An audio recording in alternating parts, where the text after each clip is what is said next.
I am back again with Notes and Bible, ready to dive into another video which I think is very important. The first video I did was on salvation, but I felt led to do a video on why the need for salvation. And it goes back to Adam and Eve. In the beginning, God created Adam and Eve, most are familiar with that story, and he created them to have dominion on the earth, meaning control. Psalm 24:1 tells us that the earth is the Lord's and the fullness thereof. But then if we go over to Psalm 115:16, it states that the heavens are the heavens of the Lord, but the earth he's given to man. Now God is supreme. He's the ruling authority, and he created man in his image, meaning that he created man to rule and have dominion, control, and authority within the sphere or the realm of his. And I'm using his to cover man and woman.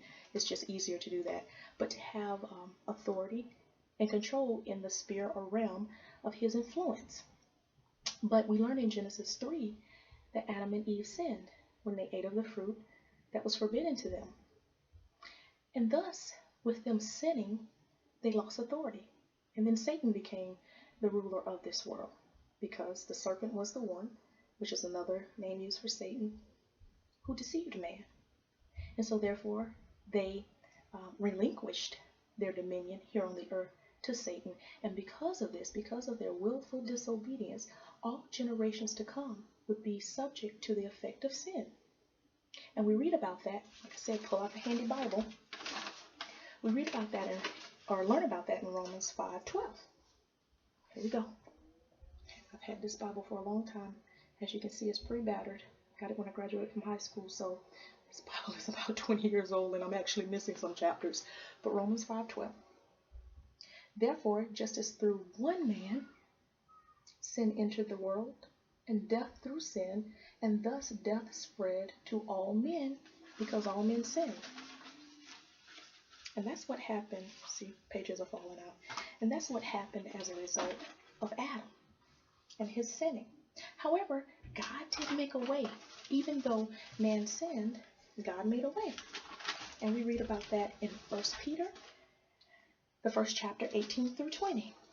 You must know that you were redeemed from the useless way of living inherited by tradition from your forefathers, not with corruptible things, such as silver and gold, but you were purchased with the precious blood of Christ, the Messiah, like that of a sacrificial lamb without blemish or spot. And then we further have evidence of this as we move back over to Romans 5. And we read further down in verses 15 through 19. But the free gift is not like the offense, for if by one man's offense many died, and that's talking about Adam, much more the grace of God and the gift of the grace of the one man, Jesus Christ, abounded to many. And the gift is not like that which came through the one who sinned, for the judgment which came from the one offense resulted in condemnation. But the free gift, this is emphasis on free gift, which came from many offenses resulted in justification. For if by the one man's offense death reigned through all, much more those who receive abundance of grace and of the gift of righteousness will reign in life through the one Jesus Christ. Therefore, as through one man's offense judgment came to all men, and that's Adam, resulting in condemnation, even so through one man's righteousness, Jesus Christ, the free gift came to all men, resulting in justification of life. The wonderful thing about this all is that Jesus died for us while we were still yet sinners. And that further proof of this being a free gift of God can be found in Ephesians 2:8 through 9. And this was done so that no man can boast. Because let's be real, if man in our current state was able to do it all, the world would look very different. And I know that poses the question, if God is supreme, he's ruling authority, then why is there evil in the earth? Well, let's go back to Adam and Eve. When Jesus Christ died on the cross to undo what Adam and Eve did, it wasn't to destroy sin, but it was to regain our authority so that we could take authority over sin, meaning that sin no longer has a grasp on us if we will not allow it. So sin continues to reign and exist because mankind as a whole has not submitted to God. They've not been obedient. They've not submitted to Him by way of Christ. And that's why we have so many disasters, man-made disasters, people starving, people hungry, because man. And if man would submit wholeheartedly to God and allow themselves to be used through God, then the world would look like a very different place. You can never do enough to earn salvation. It's free. It comes from God. Because see, prior to Jesus Christ coming, atonement for sins was made through blood sacrifice. It was always through a blood sacrifice, but it was through blood sacrifices of animals. Rams, goats, bulls, lambs. Could you imagine doing that on a continual basis in this day and age? Of course not. But Jesus came once and for all as the blood atonement for man's sin, to atone man and to free them from the power of sin. Jesus was fully God. Emmanuel means God with us. But when Jesus came to earth, He took off His deity and left it in the heavens. He came down to earth as a man because He had to come to earth in the form of those which He came to save, which was man. And Jesus was able to do all that He did because He knew who He was. He knew His position in heaven. He knew what His sacrifice would represent. So He had confidence in what He came to do. But even still, even though salvation is a free gift from God, why do so many people reject it? A number of people have an issue with Christ. I've heard many people say they believe in a higher power, they believe in God, but the issue is Christ. When I consider major religions of this world, some of them worship idols, carved images, statues that have no life, have no power. Others some worship multiple gods. There are other religions who have one God. But the difference in a number of religions is this, that a number of those other religions point back or give credit to the man who was the founder of the religion. Christianity has no founder.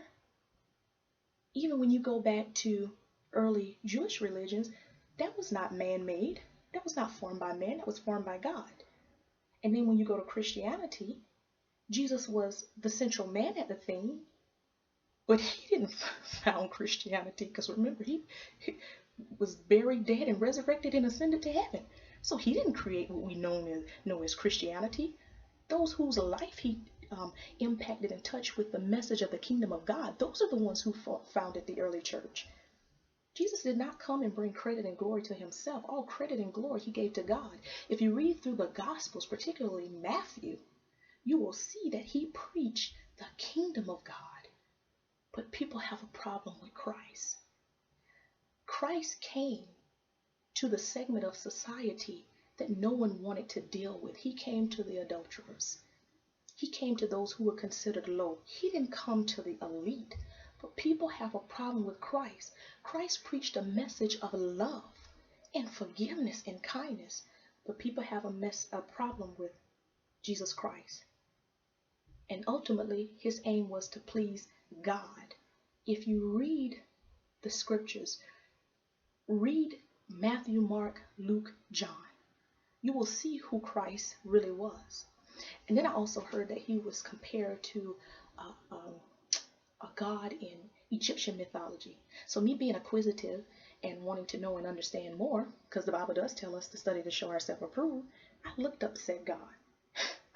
What I found interesting, really I didn't find a comparison, one. Number two, what was written was that is Horus, in case you want to look him up. What I read is that his story has changed throughout generations, meaning that his story is not consistent. One method has him coming into existence this way, another one has him coming into existence this way. And the message that I read about him was very disturbing, and in no way does it line up with Jesus Christ. The thing about Jesus Christ is His story has never changed. I don't care what translation you read. The story of Christ has never changed. He came through the Virgin Mary, did all these miraculous works and things, was crucified, He died, and He was resurrected. that story has been consistent. Whether you choose to ascribe to it or not, the story of Jesus Christ has never changed. But the story of Horus, in who some people want to compare him to, has changed multiple times depending upon the person who is writing the story. That, my dear friend, is a key difference. And Jesus in no way can be compared to that particular person. But I go on to also why it's hard for people to accept truth of any kind. And that's found in Romans, the first chapter, 28 through 32. And even as they did not like to retain God in their knowledge, God gave them over to a debased mind, a wicked mind, to do those things which are not fitting, being filled with all unrighteousness, sexual immorality, wickedness, covetousness, maliciousness, full of envy, murder, strife, deceit, evil-mindedness. They are whisperers, backbiters, haters of God, violent, proud, boasters, inventors of evil things, disobedient to parents, undiscerning, untrustworthy, unloving, unforgiving, unmerciful, who know the righteous judgment of God, that those who practice such things are deserving of death. Not only do the same, but also approve of those who practice. So eventually, as people got further and further away from the truth of God, they became slaves to their own mind, because man's heart is deceitfully wicked. So they became slaves to their own minds. And that's why they're not able to see the truth of Jesus Christ, not able to receive his message. Christianity, or Christians, there have been those who have perverted the truth, and that's unfortunate. But there are many more of those out there who are actually living righteous lives for Jesus Christ, striving to do his will, to show love, to show mercy and kindness and compassion, to not be the judge, because God is the ultimate judge.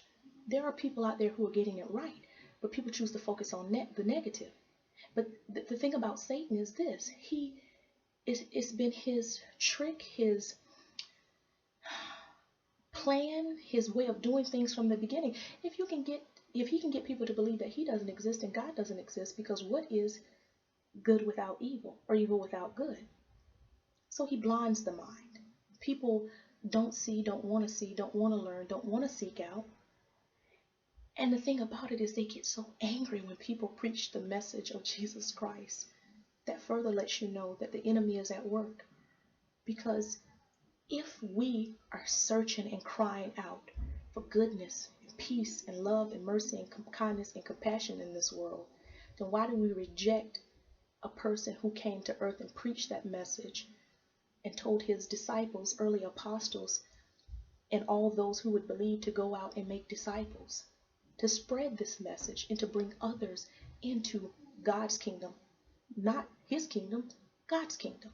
Although it's his kingdom as well because he's God's son, but into his Father's kingdom. He talked about his Father, but people reject Christ, and that's sad. But I pray that all those would be enlightened, and that Satan would no longer have a hold on you, and that the eyes of your enlightenment and understanding would be open.